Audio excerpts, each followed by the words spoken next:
안녕하세요. 머니머니 시즌2 진행을 맡은 조선일보 유재민 기자입니다. 올해까지 29년 차 애널리스트로 일하고 있는 김학균입니다. 지금은 신영증권에서 일하고 있습니다. 2024년 투자 전략 이야기 한번 알아보겠습니다. 많은 분들이 궁금해하실 것 같은데 센터장님이 보시는 삼성전자 적정 주가 어느 정도인지 말씀. 지금 8만 원대 주가보다는 좀 더 오를 여력이 있지 않을까 생각을 합니다. 네. 지금 뭐 삼성전자에 비견이 되는 많은 회사들, 혹은 삼성전자보다 좀 경쟁력이 떨어진다라고 평가할 수 있는 마이크론 테크놀로지, 네. 또 뭐 SK 하이닉스는 참 좋은 회사죠. 네. 그러니까 SK 하이닉스와 마이크론 테크놀로지, 삼성전자가 비슷한 비즈니스 모델을 갖고 있고, 그 중에선 지금까지 삼성전자가 가장 잘했는데, 지금 SK 하이닉스와 마이크론 테크놀로지는 사상 최고 주가를 기록하고 있는데, 삼성전자는 뒤처져 있으니까, 조금 뭐 삼성전자 주가가 최근에 오른 걸로 보면 과하지만, 네. 다른 종목들 움직이는 걸 보면, 제 생각에는 뭐 그렇게 상대적으로 좀 기간을 늘려놓고 보면 가격 부담은 크지 않다. 네. 그리고 반도체 비즈니스 사이클이 좋아지는 쪽으로 돌아서고 있다. 이런 말씀 드리고 싶고요. 네. 저는 삼성전자, 일단 뭐 대만부터 좀 말씀을 드리면, 일단 뭐 대만 지진으로 TSMC의 그 가동이 얼마나 중단이 될지 우리가 알 수가 없습니다. 네. 그렇기 때문에 지금 어떤 판단을 내리긴 쉽진 않지만, 일단 뭐 삼성전자를 비롯한 한국 회사들이 그렇게 수혜를 보기는 쉽지 않을 걸로 봅니다. 왜냐하면 우리나라 삼성전자가 지금까지 돈을 많이 버는, SK하이닉스가 돈을 많이 버는 소위 말하는 메모리 반도체는 범용 제품입니다. 공장에서 막 찍어내는 비슷한 제품이에요. 그래서 같이 경쟁을 하는 한 회사가 생산을 못하게 되면 그거를 기존의 플레이어가 채울 수 있는데, TSMC는 파운더리잖아요. 주문형 반도체예요. 각각의 업체가 TSMC가 특별하게 이거 해줘라고 하는 거거든요. 그래서 저희 뭐 반도체 애널리스트에게 들어보니까 이 주문형 반도체는 한 번 주문을 받아서 설계를 하고 생산하는 데는 4개월 걸린답니다. 네. 그러니까 지금 TSMC가 가동이 중단된다고 하더라도 이게 뭐 4, 5개월 중단되는 거 아니면, 네. 예컨대 삼성전자 같은 데 발주를 해주더라도 제 생각에는 당장 물건 찍어낼 수 있는 게 아니기 때문에 생산 차질이 아주 장기화되지 않으면 TSMC가 입은 피해를 다른 업체들이 수혜받는 건 좀 어려울 것 같고, 네. 다만 아주 장기적으로 보면 사람들이 이런 생각을 할 것 같아요.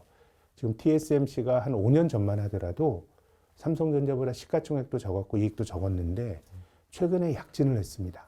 근데 그러다 보니까 TSMC에 대한 의존도가 너무너무 커졌어요. 많은 예컨대 애플이라든가 이런 TSMC로부터 주문형 반도체를 받는, 엔비디아도 마찬가지죠. 그랬을 때 만약에 대만이란 나라가 이렇게 지진이 나고 불안정한 지역인데 이쪽으로 많이 쏠렸을 때의 위험, 리스크, 이런 것들을 저는 발주하는 사람들이 고민을 할 수도 있다고 봅니다. 그래서 아주 장기적으로 TSMC에 대한 쏠림이 완화가 되면 뭐 예컨대 삼성전자나 인텔 같은 회사들이 도움을 받을 수도 있는데, 뭐 현국면에서는 뭐 당장 수혜가 있다고 보기는 좀 어려울 것 같고요. 또 삼성전자의 우리 개미 투자가들이 주식을 많이 사신 게 뭐 2020년, 2021년 소위 동학 개미 붐이 있을 때 주식 투자를 많이 하셨죠. 네. 9만 전자 때 맞습니다. 투자하셨다가 이게 5만 원대까지 갔고, 근데 저는 이 말씀을 드리고 싶어요. 그때 아마 삼성전자 주식 샀던 분들은 야, 우리나라 참 걱정이 돼도 삼성은 잘할 거야 라는 기대를 갖고 산 건데, 네. 근데 저는 삼성전자 주가가 원래 이랬습니다. 그러니까 엉덩이가 무거운 사람이 원래부터 이기는 주식이었어요. 이거는 꾸준히 올라가는 소비재 주식이 아니고요. 이 반도체 사이클은 잘하면은 돈을 쓸어 모으고 못하면은 뭐 거의 적자가 나거나 돈을 못 벌다 보니까 사이클이 꺾이면 고점에서 40%, 50% 떨어지는 거는 늘 나타났던 일이에요. 그래서 주식 투자하는 입장에서는 그 다운턴을 피해가면 참 좋았겠지만 사실 그건 알긴 어렵고, 또 삼성전자가 중소형주처럼 사자마자 막 올라가는 주식도 아니고 굉장히 무거운 주식이거든요. 네. 그래서 삼성전자는 결국은 엉덩이가 무거운 사람이 이겼던 주식이고, 네. 과거에도 그랬고 저는 지금도 그 비슷한 모습을 보여주고 있다고 생각을 하거든요. 네. 그래서 우리가 삼성전자가 뭐 9만 전자에서 5만 전자, 6만 전자 떨어질 때 여러 가지 생각들이 다 있었겠지만, 뭐 그걸 피해가는 게 좋은 결정이었지만 우리가 투자라는 건 늘 최선의 결정할 수는 아니거든요. 네. 그래서 그런 어려움을 이겨낸 사람들이 어쨌든 뭐 최고점이 9만 원이니까 지금 여기서 뭐 손해본 분들 점점 줄어들고 있는 거잖아요. 네네. 그래서 뭔가 우리 투자자들 다수가 성공의 경험을 뭐 한국 증시를 대표하는 삼성전자를 통해서 좀 기다리는 것도 투자고 쪽집게처럼 잘 사고 잘 팔고는 알 수 없어요. 아, 한두 번 네. 잘할 수 있어도 그런 사람은 저는 늘 잘하는 건 없다고 생각하기 때문에 네. 뭐 조금 주가도 오르고 해서 집단적인 성공의 경험을 좀 가졌으면 좋겠습니다. 네. 만약에 반도체라든지 아니면 뭐 AI라든지 이런 거 외에도 좀 우리 주식시장에서 주목해야 될 업종 같은 게 또 따로 있을지. 뭐 업종이라기보다는 뭐 한국 시장이 늘 코리아 디스카운트 얘기 나오지 않습니까? 제가 네. 뭐 96년부터 뭐 증권회사에서 일하면서 코리아 디스카운트가 안 됐던 적이 한 번도 없었어요. 그건 뭐 3천 갈 때도 디스카운트고 네. 뭐 외환위기 때 280 갔을 때도 디스카운트였거든요.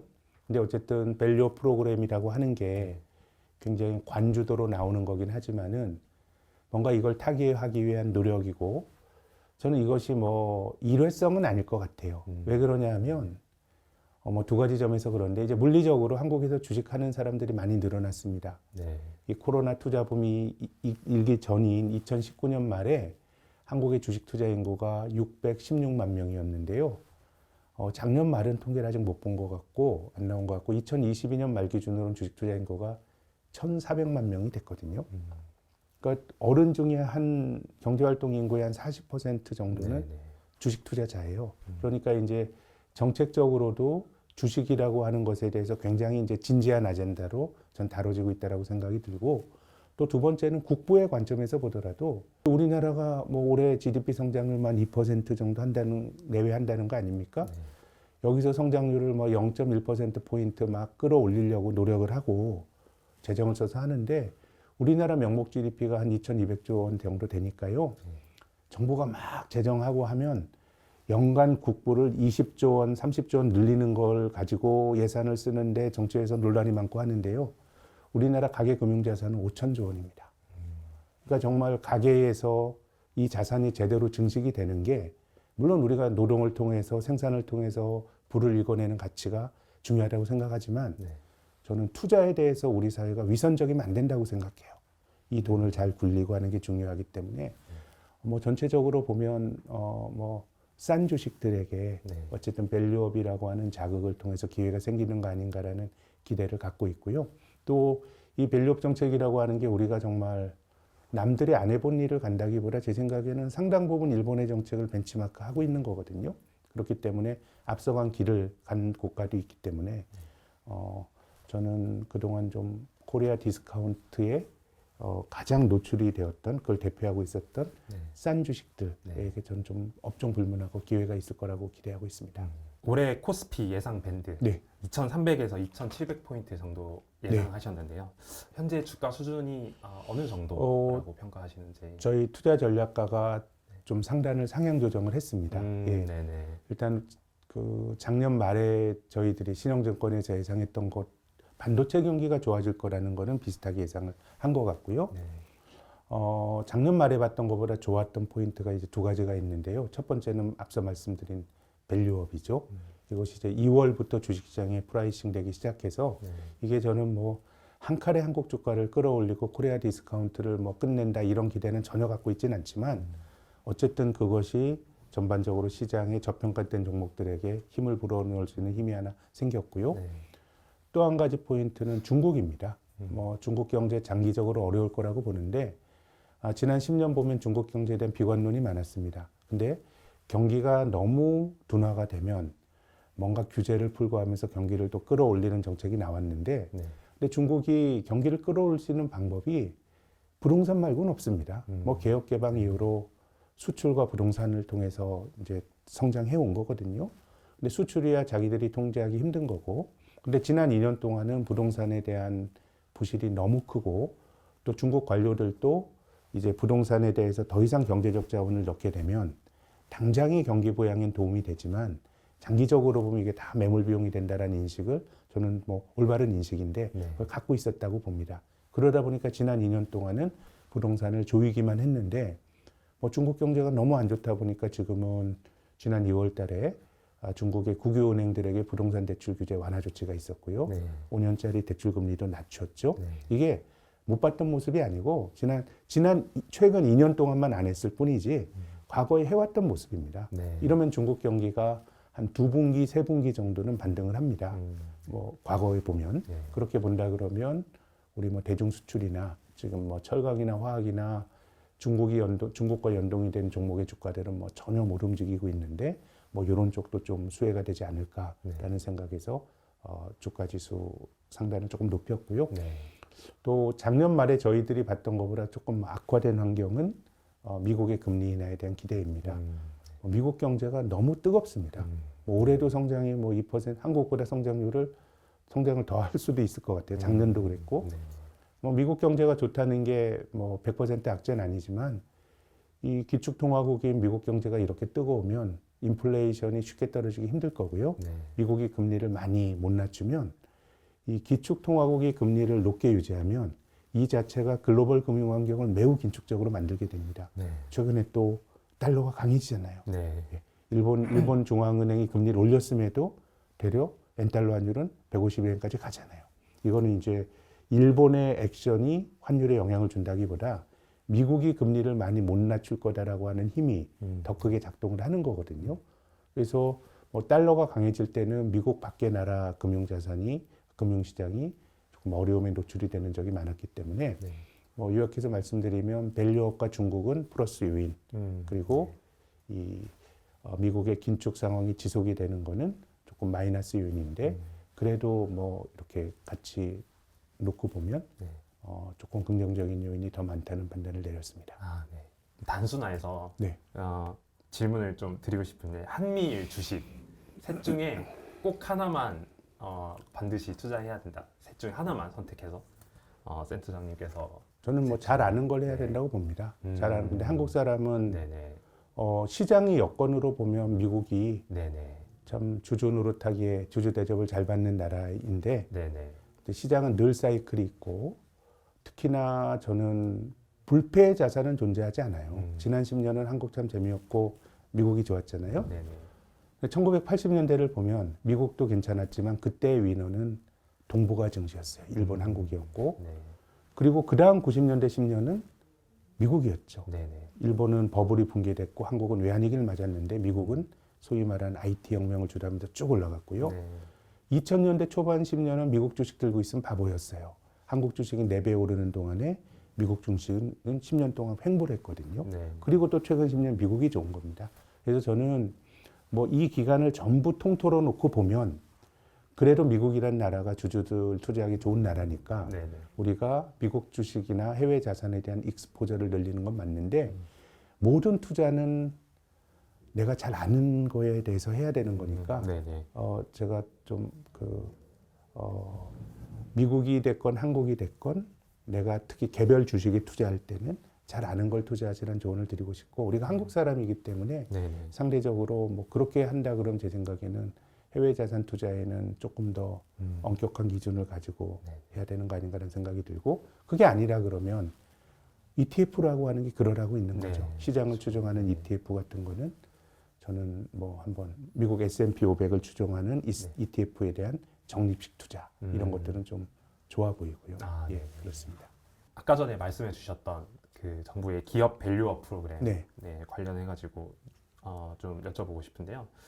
결국에는 이게 아직까지 시작한 지 얼마 되지 않았고 네. 이게 장기적인 영향, 단기적인 영향 어떨지 지금 많은 분들이 궁금해 하시는데 설명 부탁드리고 또 어떻게 하면 성공할 수 있을까? 네. 이런 제언 같은 것도 혹시 있으시다면 부탁드리겠습니다. 어쨌든 이 밸류업은 일본에서 그런 이름을 붙이진 않았지만 일본에서 먼저 시작을 했는데요. 네.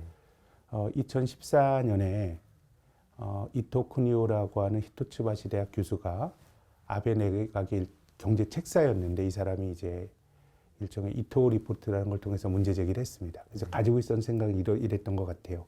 일본이란 나라가 과거에는 화려하게 성장했는데 성장이 정체되고 있는데 기업의 많은 그 나라의 부가 기업에게 가 있다.